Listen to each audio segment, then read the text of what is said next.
저희 교회가 예배 시작이 될 때에 자리에서 일어난다든지 또 예배 말씀 후에 특별히 헌금 찬양을 하면서 헌금을 한 시간을 가진다든지 또 뭐 성의를 입는다든지 이런 여러 가지 좀 절차들을 좀 간소화했습니다. 하나님은 형식적인 어떤 것을 취하시지는 않기 때문에 비록 하나님을 알지 못하는 그런 사람들이 처음에 나왔을지라도 어떻게 하든지 조금이라도 좀 어색하지 않게 편안히 예배 드릴 수 있도록 하려고 시작 때 일어나서 교동문을 외우고 사도신경을 하고 하는 이런 시간도 앉아서 편안하게 하는 걸로 했고요. 또 예배 말씀 후에 찬양을 하면서 헌금 시간을 따로 두는 것도 없애버렸습니다. 하나님께 처음 나오는 이들이라든지 이런 이들이 또 헌금에 또 하나님을 알지를 못하고 은혜는 못 입었는데 헌금 시간이 있으면 눈치도 베이고 그러니까 그런 모든 절차를 없애버렸습니다. 편안하게 그저 은혜 받아갔으면 좋겠고 하나님을 알고 하나님이 주시는 이 위로를 모두가 받고 돌아갔으면 싶어서 얼마 전에 우리가 교회적으로 의논을 하고 그렇게 해서 이 제도적인 것, 진리적인 것이 아닌 이런 어떤 형식적인 것들은 좀 간소화했습니다. 혹 어디 교회 다니다가 와가지고 뭐야 이 교회는 좀 이상하네 이렇게 생각 안 했으면 좋겠다 생각이 되어집니다. 아브라함과 이삭과 야곱의 하나님은 애굽에서 노예 생활을 하면서 고통과 탄식과 절망 속에 살아가는 이스라엘을 건져내어서 일찍이 아브라함과 이삭과 야곱에게 약속하신 그 가나안 땅, 약속의 땅으로 이스라엘을 이끌어 들이시고자 했습니다. 그런데 그러려면 이스라엘을 인도해 갈 인도자가 필요한데요. 그 지도자를 세우려고 준비한 인물이 바로 모세였습니다. 모세가 태어나던 시기는 이스라엘에 있어서 가장 고통과 절망의 시기였습니다. 왜냐하면 요셉이 애굽 총리로 살면서 애굽을 세계 최강에 부강한 나라로 세웠습니다. 그런데 요셉이 죽은 지 한 45년쯤 지나갈 무렵에 요셉을 알지 못하는 새로운 왕조가 들어섰습니다. 그 왕권을 잡은 파라오라고 하죠. 애굽의 왕 파라오가 왕권을 잡고 나라를 통치하려고 하는데 애굽 땅 백성이 아닌 다른 민족이 하나가 있더라는 것이죠. 그래서 이 민족이 혹시나 언젠가 떠날 것 같은데 혹시 다른 외적이 쳐들어왔을 때 이들이 합세해서 자기들을 공격하고 그렇게 떠나갈까 싶은 두려움에 이들을 학대하면서 노예로 삼기 시작했습니다. 편안하게 존중받고 살던 민족이 노예 생활로 전락이 되니까 어디 순순히 항복이 됩니까? 반항이 당연히 일어나게 되죠. 반항이 거세지니까 더 강력하게 이들을 억압했는데 다름 아니라 남자는 나면 사내 아이가 나면 다 죽여버리고 딸아이들만 살리게 했다는 것입니다. 이 가장 혹독한 때 모세가 출생을 했습니다. 도저히 살아남을 수 없는 모세였지만 태어나고 보니까 이 아이가 너무 사랑스럽고 아름다운 겁니다. 그래서 왕의 명령을 어기고 3개월을 숨겼더랬습니다. 숨길 수 없는 이유는 만약에 아들을 태어났는데 아들을 숨긴다든지 감추고 살리면은 그 집안 자체가 멸망당할 수가 있는 아주 엄격한 왕의 명령이 있었기 때문입니다. 그래서 어떻게 숨긴다고 숨겼는데 사실 아이가 뭐 가만히 어른 상황 봐가면서 어디 참아줍니까? 울 때는 소리 치고 울고 이러다 보니까 점점 위태로워지는 겁니다. 아무리 입을 막아보려고 해도 됩니까? 그래서 어쩔 수 없어서 3개월이 지난 다음에 갈상자를 만들어서 아기를 갈상자에 태워서 하나님 하늘의 뜻에다가 맡기고 물에 떠내려 보냈습니다. 애굽 하수에 흘려 보냈는데, 그리고는 엄마는 자기 딸 미리암을 시켜서 가서 어떻게 되는가 좀 봐라 이래가지고 딸려 보냈더랬습니다. 그런데 마치 요나가 하나님 앞에 도망을 쳐서 니느웨로 가라는데 다시스로 도망을 갈 때 풍랑을 일으켜서 바다에 던지게 했는데, 배에서 퐁당 바다에 떨어질 때에 하나님은 큰 물고기를 준비해서 산채로 꿀거덕 삼켜버리게 했던 그 절묘한 타이밍을 조정하시는 우리 하나님께서 모세가 물에 떠내려가는 그 시점, 아가들 우글거리는 그 시점에 그 바다, 그 애굽 하수에 하필이면 바로 왕의 딸 공주가 모욕을 하러 나왔던 나왔던 겁니다. 거기 나왔다가 보니까 갈상자가 떠내려가니까 한여를 시켜서 건져라 해서 건져서 쳐다보니 뚜껑을 열어보니까 아기가 있는데 아이가 우는 겁니다. 얼마나 사랑스럽고 애처롭고 긍휼이 막 가슴에서 불쌍한 마음이 솟아나니까 그 아이를 품어 안고 자기 아들로 삼아버렸습니다. 그래서 애굽에서 모세는 40년을 애굽의 모든 학술도 배우고 무예도 배우고 이 지도자로서의 훌륭한 인격을 갖추고 능력을 갖추어 갔던 것입니다. 모세가 40세를 되자 내가 이래서는 안 되겠다. 학대받는 내 민족, 내 형제들을 구해내야 되겠다 생각을 해서 어떻게 하면 이들을 애굽의 노예 생활에서 빼낼 수 있을까 고민하고 있는데, 하루는 나가보니까 애굽의 사람이 불의하게도 그 노예 생활하는 자기 형제 하나를, 육신의 형제가 아니라 이스라엘 백성을 불의하게 억울하게 두드려 펴고 있는 겁니다.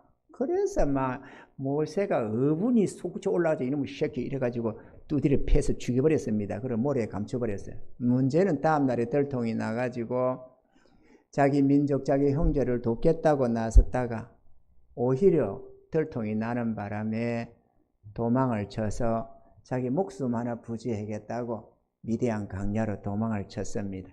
그래 가다가 이드로라는 사람의 딸들을 만나고 이드로의 집에서 사이로 그 시보라라고 하는 이드로의 7딸 중에 하나를 아내로 얻어서 이 장인의 집에서 처가살이 40년을 보냅니다. 처음 40년은 애굽에서 왕실에서 모든 학술과 무예를 배우면서 애굽의 지도자의 한 사람으로 이렇게 성장을 했는데, 내가 내 민족을 구해보겠다. 나의 지위와 고난과 이런 어떤 것들을 이용하고 나의 무예와 나의 학술과 나의 가진 모든 것을 한번 내 민족을 구해보겠다고 했을 때는 오히려 쫓겨나서 이렇게 갔는데, 처가살이 하면서 40년간 양을 치고 있었습니다. 이게 얼마나 아이러니합니까? 그래가지고 양을 치는 40년에 이제는 늙어져 가면서 이제는 안 되겠다 이러고 있는데, 하나님께서 나타나셔서 이 떨기나무 불꽃 가운데서 하나님이 모세를 부르셨습니다. 그리고는 애굽으로 내려가서 내 백성을 이끌어내라는 겁니다. 그러니까 모세가 막 안 된다고 막 하고 이런 장면에서 오늘 우리가 보는 이 장면이 지금 나오고 있는 것입니다. 할렐루야. 그럼 모세가 가로되 안 됩니다. 저들이 내가 간다고 해도 내가 이스라엘 백성 건져내는 거는 고사하고, 또 이스라엘 내 민족조차도 나를 하나님이 보냈다고 인정 안 할 것입니다. 안 됩니다. 안 됩니다. 막 포개질을 하는데 하나님이 모세야 내 손에 있는 게 뭐냐 이렇게 물었습니다. 오늘 제목이 내 손에 있는 것이 무엇이냐입니다. 할렐루야. 오늘 이 말씀이 여러분에게 위로가 되고 힘이 되고 새로운 인생을 살아가는 도전이 될 수 있기를 주의 이름으로 축원합니다. 하나님이 모세에게 내 손에 있는 것이 무엇이냐라고 물었습니다. 예, 이거 지팡이입니다. 양떼를 몰아가면서 또 이 산 저 언덕을 넘어 댕길 때 짚고 다니는 지팡이가 하나 있었던 것이죠. 그거를 땅에 던지라 하니까 땅에 딱 던지니까 광야의 불뱀이 되는 겁니다. 독성이 아주 강력해서 한번 물리면 죽어버릴 수밖에 없는 그러한 강력한 불뱀이 됐던 겁니다. 그 모세가 얼마나 놀랬겠어요. 펄쩍 뛰면서 피하는데 하나님께 다시 말씀했습니다. 모세야, 그 뱀 꼬리를 잡아라. 얼마나 두려웠을까요? 그런데 하나님이 잡으라고 하니까 조심조심해서 꼬리를 탁 잡으니까 그 손에서 다시 지팡이가 딱 되는 겁니다. 여러분 쉽게라든지 그런 거 보시면 그런 거 있잖아요. 어떤 영화 보면 그 제목이 뭔지는 모르겠습니다만 뱀이 되고 딱 꼬리를 잡으니까 다시 그게 지팡이로 싹 되고 그렇게 하대요. 그런 장면이 있었던 거죠. 이걸 보면서 이스라엘이 내가 너를 보낸 줄을 하나님이 나타난 줄 알 것이다. 가라 이랬습니다.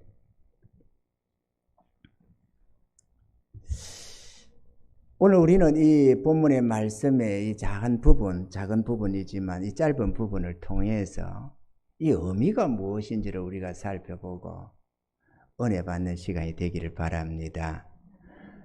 인생을 나그네 길이라고 합니다. 나그네 길에는 가장 필요한 하나가 지팡이입니다. 모세의 손에는 지팡이가 하나 들려 있었는데 하나님은 이것을 말씀을 하셨는데요. 첫째 우리가 알아야 할 것은 모세의 손에 들려진 지팡이는 다름 아니라 하나님이셨다 하는 것입니다. 먼 길에 피곤하고 지친 우리의 발걸음을 지탱해 주는 것은 지팡이입니다. 저도 일찍이 다리를 다쳐가지고 지팡이를 오랜 세월 짚었습니다.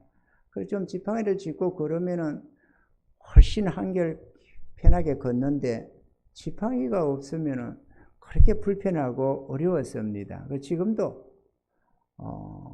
지금은 지팡이를 안 짚습니다. 캄보디아 선교 나갔다가 지팡이를 놓고 오도록 잊어버려 깜빡해가지고 뒤에 오다 보니까 지팡이를 안 가져왔다 싶더라고요. 그래서 하나님이 이제 지팡이 짚지 말라나 보다 싶어서 그대로 던져버리고 이제는 지팡이를 안 짚습니다. 그리고 하나님은 건강을 많이 회복시켜 주셨고 지팡이 안 짚고도 다닐 수 있도록 그렇게 은혜를 많이 내려주셨습니다.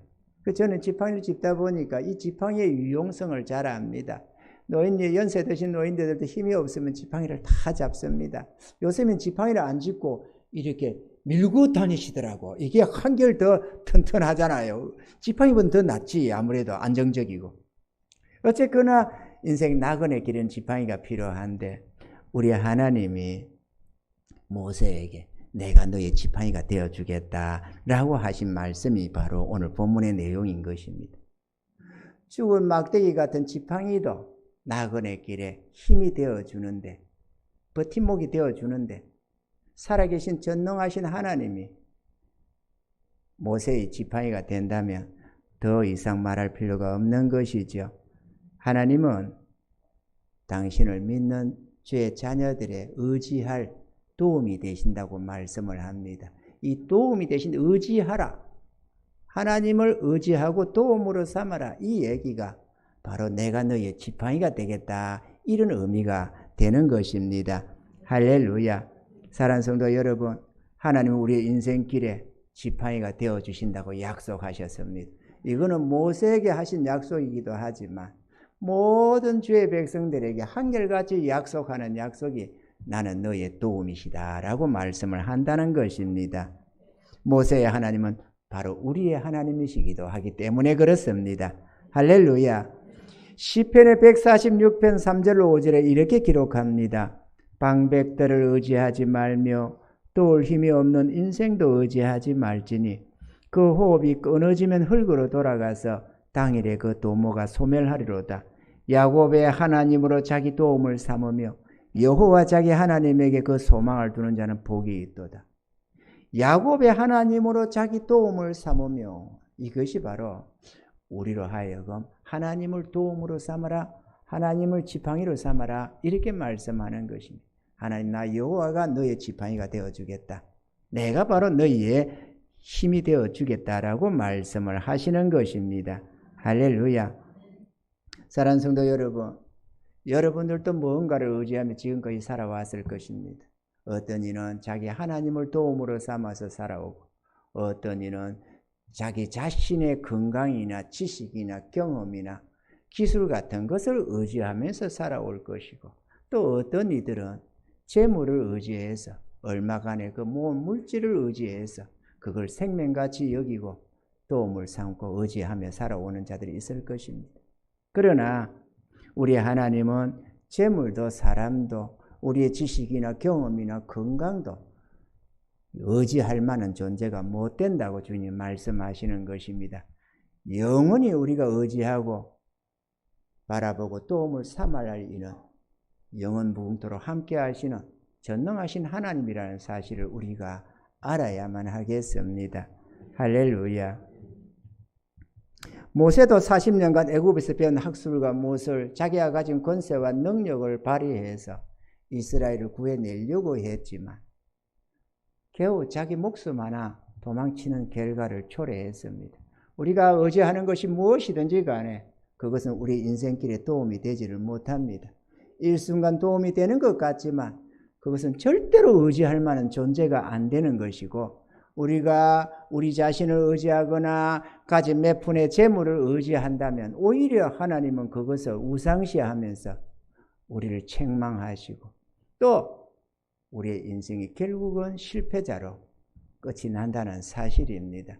이것은 우리를 지으신 하나님이 명하시고 약속하시는 부분이기 때문에 틀림이 없습니다. 우리는 우리 느낌으로만 막연하게 돈 많이 벌면 든든하겠지, 내 인생이 튼튼하게 세워지고 평안하고 안정하고 행복을 누리겠지, 그러지만 하나님은 절대로 그렇게 말씀하지 않는다는 사실을 우리는 알아야만 하겠습니다. 할렐루야. 우리는 진리 안에 서야 합니다.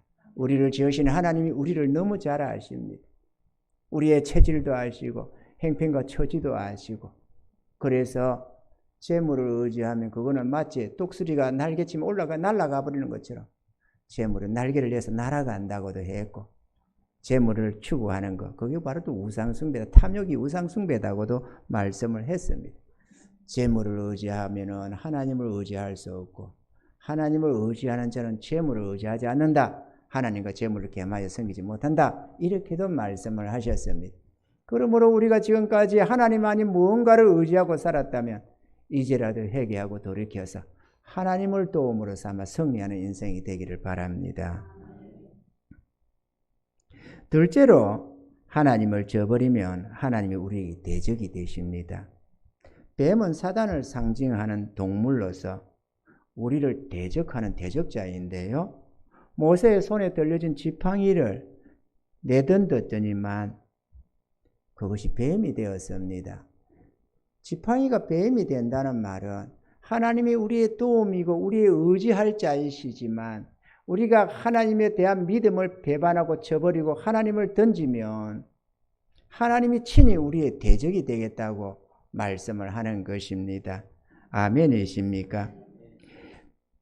신명기 28장 1절로 14절에 보면은 하나님의 규례와 법도와 그 율례와 계명을 지키는 자에게는 복을 주시는데, 들어와도 복이 되고 나와도 복이 되고, 성읍에 있으면 성 안에 있어서 복을 받고, 성 밖에 나가면 성 밖에 나가서 복을 받고, 네가 기르는 우양도 복을 받고, 자식들도 복을 받고, 좌우지간에 떡반죽 그릇까지 복을 쏟아부어 주시겠다고 약속을 하는 것입니다. 자기 하나님을 믿고 하나님의 말씀에 순종하며 살아가면 하나님께서 너의 모든 범사에 복을 내려주겠다고 약속하시는 것입니다. 할렐루야. 그런데 15절부터 쭉 이어서 60여절까지 나아가는 이 모든 속에는 그 다음에 하나님의 계명을 저버리고 자기 하나님의 뜻을 거역하면서 살아가는 자들은 하나님이 저주를 내리는데, 들어가도 저주가 되고 나가도 저주가 되고 뭐 우양이 저주를 받고 뭐 좌우지간에 모든 것이 저주가 되어서 너희가 멸망을 당할 것이라고 말씀을 하는 것입니다. 어떻게? 하나님이 우리의 대적자가 되어서 그렇게 하겠다는 것입니다. 예레미야 50장 31절에 이렇게 말씀합니다. 주 만군의 여호와가 말하노라. 교만한 자여 보라. 내가 너를 대적하나니 내 낡고 너를 벌할 때가 이르렀음이니라. 에스겔서 21장 3절에는 이렇게 기록합니다. 이스라엘 땅에게 이르기를, 이스라엘 땅에게 이른다는 것은 이스라엘 백성에게 한다는 말씀이죠. 이스라엘 백성에게 이르기를 여호와의 말씀에 내가 너를 대적하여 내 칼을 집에서 빼어 의인과 악인을 내게서 끊을지라. 이 수많은 말씀 속에서 하나님이 이스라엘의 대적이 되어서 이스라엘이 우상 숭배를 하고 자기 하나님을 잊어버리고 등 뒤로 던지고 믿음을 배반하고 이렇게 살아가면 하나님이 이스라엘을 책망하시는데 이렇게 늘 저주 나가도 들어가도 저주가 되는 것만이 아니라 열방에게 붙여서 칼에 망하고 또 하늘에 창을 다쳐서 피를 내리지 않아서 기근으로 죽이고 온역으로 죽이고 뭐 좌우지간에 이렇게 저렇게 너희를 다 매래고 기어코 끝까지 불순종하고 나아가면 이방의 포로로 사로잡혀 가서 말가랗게 이 백성을 매려버릴 것이라고 말씀을 하는 것입니다. 하나님이 우리의 대적이 되면 무섭습니다. 아멘이십니까?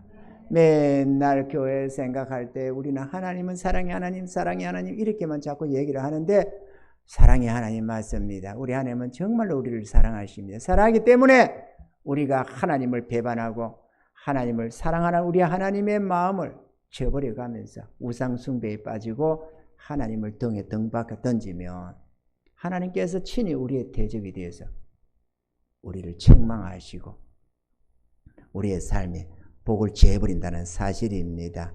아멘이십니까?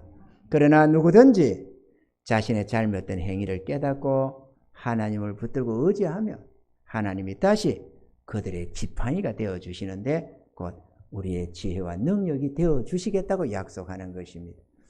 하나님 지팡이는 하나님입니다. 모세의 지팡이, 곧 그것을 다음부터는 하나님의 지팡이다 이렇게 성경이 표현합니다. 하나님의 지팡이. 다시 말하면 하나님이다 이 말이죠.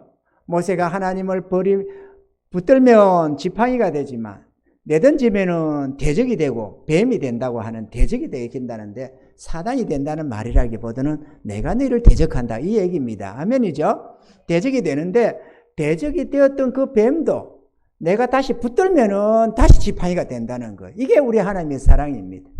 우리가 아무리 잘못된 삶을 살아도 주여 내가 잘못 살았습니다. 용서해 주소서 하고 다시 주님을 붙들면 우리 하나님은 언제나 그들의 도움이 되시고 능력이 되시고 복이 되어 주신다는 약속을 말씀을 하시는 것입니다. 우리는 구약을 통해서 수없이 볼 수 있습니다. 이스라엘 우상 숭배하면은 열방에 붙여서 모압이나 암몬이나 블레셋이나 이런 노예 생활을 하고 그들에게 조공을 바치고 이러다가 또 하나님 탄식하면서 하나님 도와주세요 하고 붙들면 하나님이 다시 또 사사를 보내고 이런저런 선지자를 보내고 그렇게 해서 다시 또 그들을 회복시켜내고 이렇게 성경의 역사는 자기 하나님을 붙들고 의지하냐 하나님을 저버리느냐 여기에 달려 있는 겁니다. 이해가 되시면 아멘. 이것을 오늘 성경에 기록하고 있는 것입니다. 우리는 하나님을 알아야 합니다. 하나님이 우리의 도움이 되시면 두려울 것이 없겠지만 반대로 하나님이 우리의 대적이 되시면 우리의 삶이 잘 돼야 잘 될 수가 없습니다. 아무리 몸부림치고 새벽같이 일어나서 밤늦게 누우며 탄식을 할지라도 절대로 우리의 삶은 형통하지가 못하고 잘 될 수가 없다는 사실을 알아야 합니다. 인간은 하나님을 이길 수가 없습니다. 내가 믿는 자든 안 믿는 자든 상관이 없습니다. 하나님을 거역하고 잘 될 수가 없습니다. 한순간 돈 좀 버는 것 같아도 그렇다고 해서 평안이 있는 게 아니고 그렇다고 해서 행복해지는 것은 아니라는 사실이며 또 잠깐 후에 꿈결같이 한 인생이 끝나게 되면 영원한 심판과 멸망이 기다리고 있은즉 절대로 그런 자들을 승리자라고 하지를 않는다는 사실입니다. 할렐루야. 참된 평안과 행복은 주의 손에 있습니다. 하나님을 믿고 의지하시면 하나님이 도움이 되시고 하나님이 복을 더하여 주시는데 우리 운명의 결정자이신 하나님이 복을 주시면 아무도 못 뺏어간다는 사실을 우리는 또한 알아야만 하는 것입니다. 할렐루야. 히브리서 10장 30절로 31절에는 이렇게 기록합니다. 원수 갚는 것이 내게 있으니 내가 갚으리라고 하시고 또다시 주께서 그의 백성을 심판하리라 말씀하신 것을 우리가 아나니 살아계신 하나님의 손에 빠져들어가는 것이 무서울진저. 사람이 무서운 게 아닙니다. 가난이 무서운 게 아닙니다. 질병이 무서운 게 아닙니다. 아무리 어쩐지 해도 이 세상에 유일하게 무서운 것은 우리의 삶을 부하기도 하고 가난하기도 하고 죽이기도 하고 살리기도 하고 우리 영혼을 영원히 멸하기도 하시고 천국 백성 삼으시기도 하시는 전능하신 우리의 하나님, 그분만이 유일하게 두려워해야 할 자라는 것을 알아야 하는 것입니다. 아멘이십니까? 하나님을 믿지 못하고 사는 자들이 믿을 것은 오직 자기 자신과 재물뿐입니다. 사랑하는 성도 여러분, 그러나 우리는 믿음의 백성들입니다. 하나님을 믿으시기 바랍니다. 하나님은 언제나 우리를 사랑하십니다. 그래서 우리는 언제나 하나님 품으로 돌아오기를 하나님을 기뻐하시고 자기 하나님을 굳게 믿고 의지하는 자의 도움이 되시고 능력이 되시고 위로와 축복이 되고 소망이 된다는 사실입니다. 할렐루야. 그러하면 하나님이 우리의 도움이 되셔서 범사에 형통케 하셔서 들어가도 복 나와도 복 범사에 복되게 해주시는 줄로 믿습니다. 할렐루야.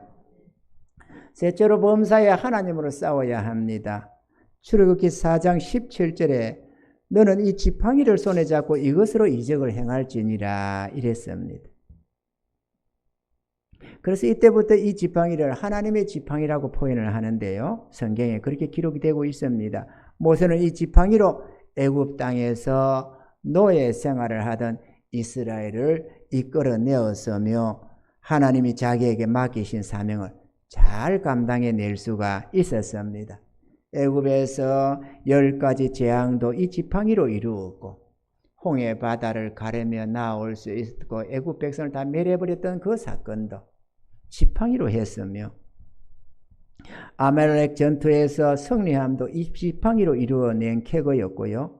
이스라엘의 르비딤의 장막을 칠 때 물이 없어서 사람이나 짐승이나 다 죽게 되었다가 아우성 칠 때도 반석을 쳐서 물을 낸 것도 바로 이 지팡이였습니다.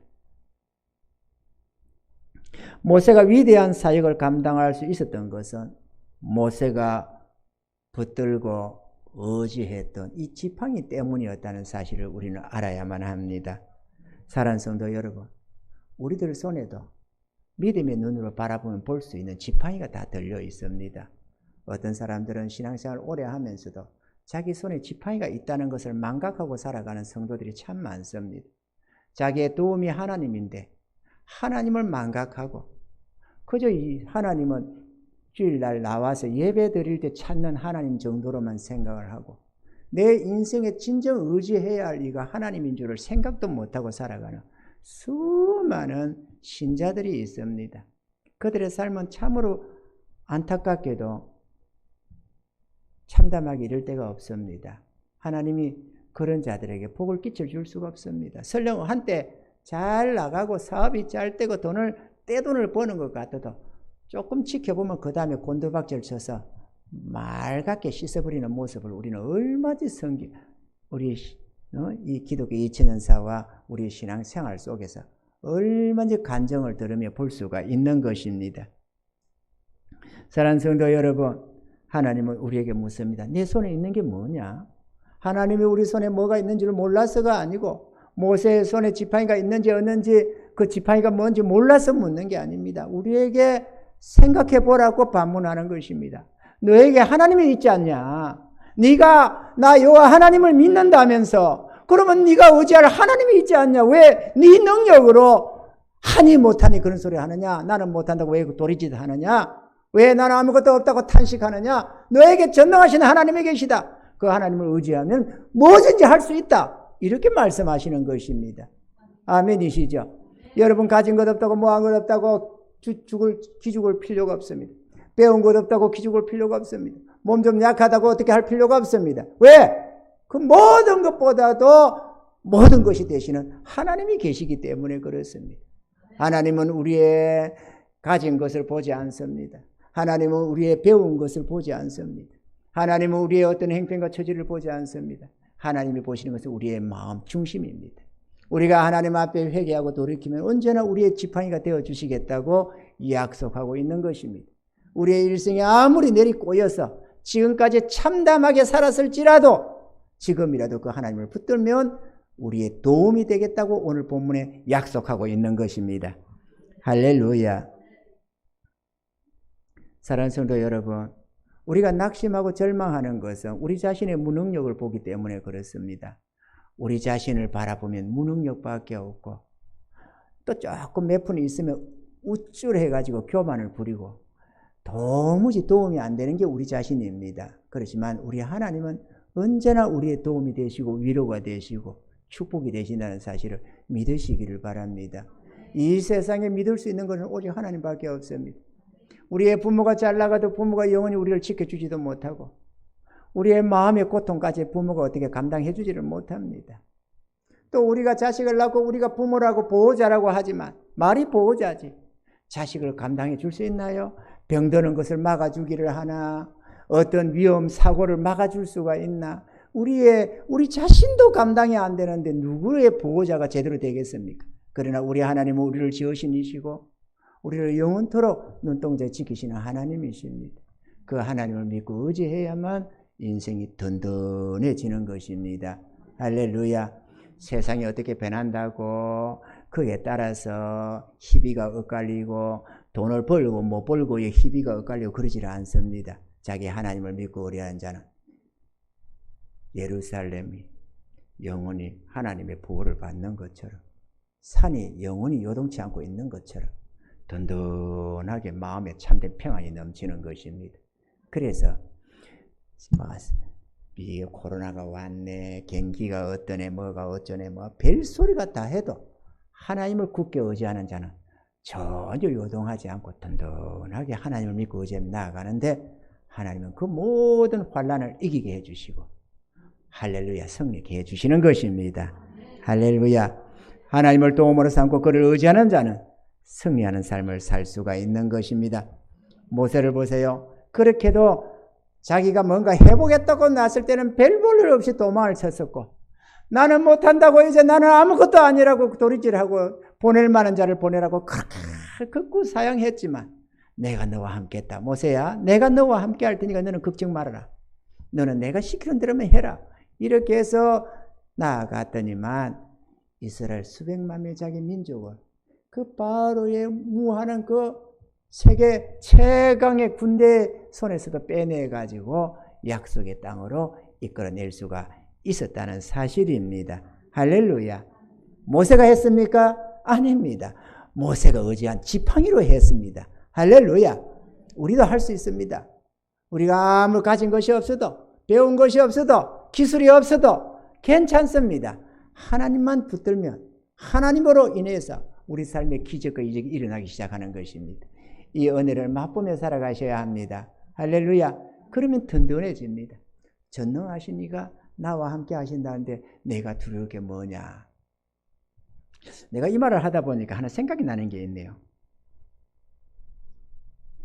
저기 우리 탤런트 장나라 씨 있잖아요. 아주 맑고 청순하고 이가 신앙을 제대로 가지 못하고 뭐라고 있다가 뒤에 신앙생활을 제대로 하게 됩니다. 김하중 중국 대사를 만나면서 그 김하중 대사가 아주 믿음의 사람, 기도의 사람이었거든요. 그를 만나면서 좀 얘기를 나누고 이러면서 신앙이 회복이 되고 그가 한국 땅은 말할 것 없이 중국에서 음한 인기를 얻고 그렇게 하고 있는데 중국 대사와 만나기로 약속이 잡혔습니다. 그래서 이 대사님이 만나기 전날 밤에 글을 놓고 기도를 합니다. 하나님 내일 장나라 씨 만나는데 아버지하고 만나는데 하나님이 그를 축복해 주세요. 그가 한중 이 교류의 문화 사역에 아주 귀하게 쓰임 받아서 하고 있으니까 하나님 축복해 주세요. 저를 통해서 많은 이들이 하나님께로 하나님 말고 하나님께 돌아올 수 있게 해주세요. 그래놓고 기도를 하는데 하나님이 김하중 대사에게 이렇게 하는 겁니다. 제가 울고 있다고. 너무 외로워한다고. 그래서 이런저런 기도문을 받아서 적어가지고 있다가 그에게 얘기를 해줍니다. 왜 우느냐? 왜 그렇게 슬퍼하냐? 왜 그렇다고 외롭다고 하냐? 그 처음에 이 장나라 씨가 자기 아버지가 얘기를 해줬나 싶어서 아버지도 쳐다보고 뭐도 쳐다보고 자꾸 이렇게 합니다만 나는 너희 아버지를 한 번도 전화도 한 번 해본 적도 없고 만난 적도 없다. 근데 문제는 이제 중국에서 활동을 하다 보니까 한 번씩 한 번씩 만나면서 하나님이 진실로 자기에게 말씀하시는 줄 알고 하나님이 이렇게 얘기를 하는 겁니다. 네가 울고 있지만 나는 너보다 더 내 옆에 내가 있다. 그리고 네가 우는 그 울음보다 나는 더 크게 울고 있다. 이렇게 말씀하는 거죠. 그런 얘기를 들으면서 네가 위로를 받는데 그 다음에 이런 얘기들을 합니다. 하나님이 나를 알고 계시고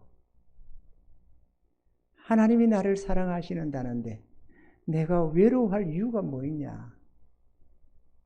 나는 너무 행복하다. 세상에 이런 행복한 일이 어디 있냐? 이렇게 말이 고백을 한다고 신문에 그렇게 났더라고. 여러분, 하나님이 우리를 사랑하십니다. 그냥 행식으로 거짓으로 받아들이지 말고 진실로 우리를 지으시니까 하나님이십니다.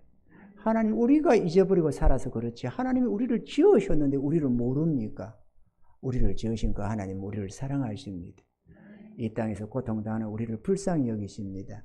하나님 품으로 돌아와서 하나님의 보호를 받고 위로받고 영원한 생명을 얻고 하나님의 음성을 들으며 하나님의 능력 가운데서 당당하게 세상을 살면서 빛되고 소금된 삶을 살기를 원하고 그리고 하나님을 찬양하며 살기를 원하는 것입니다. 우리는 하나님 품으로 돌아와야 합니다. 그저 형식적으로 기독교인이네 이래가지고 어쩌다가 교회 나와서 주일날 한번 예배 드리는 그것을 신앙생활이라고 착각하지 마시고 하나님 품으로 돌아오시기 바랍니다. 돌아오되 하나님 마음으로 돌아오셔서 하나님을 향한 사랑을 회복하시고 나를 향한 그 사랑 안에서 하나님 주시는 참된 지혜와 능력 안에서 인생 멋지게 승리해가는 저 여러분 되기를 주님 축원합니다. 우리 하나님은 이렇게 하기 위해서 우리에게 보혜사 성령을 보내주셨습니다. 보혜사란 돕는 자, 위로자 뭐 이런 의미로 쓰임받습니다. 우리 하나님이 성령을 우리에게 보내주셔서 우리를 돕고 위로하고 축복하기 위해서 와 계십니다. 우리는 그분을 의지하면 우리는 이길 수 있습니다. 영이시여서 보이지는 않지만 믿음의 눈으로 바라보면 우리를 돕기 위해서 언제나 스탠바이 하고 있는 하나님이 계신다는 사실입니다. 아멘이죠? 우리가 아무리 연약한 초신앙이라도 자기 하나님을 믿고 붙들면 하나님의 기적과 이적을 경험할 수가 있습니다. 교회 다니며 하나님을 믿노라 하면서도 하나님의 도우심과 그 능력을 알지 못해서 재물을 의지하고 세상을 짝하며 살아가는 믿음 없는 성도들이 세상에는 참 많습니다. 우리는 이런 자신의 모습을 부끄러워하고 회개해야 하는 것입니다. 하나님은 바로 이런 신앙생활을 우상숭배적 신앙이라고 말을 하는 것입니다. 그러나 정작 성공과 실패가 하나님의 손에 달려있는 줄을 믿으시기를 바랍니다. 사무엘상 2장 6절로 7절에는 여호와는 죽이기도 하고 살리기도 하시며 음부에 내리기도 하시고 올리기도 하시는도다. 여호와는 가난하기도 하시고 부하기도 하시며 낮추기도 하시고 높이기도 하시는도다. 사랑하는 성도 여러분, 하나님을 붙들고 의지하여 그분의 능력으로 살아가시기 바랍니다. 하나님을 대적자로 두고 살면서 평안하고 형통하고 행복할 수 있는 자는 아무도 없는 것입니다.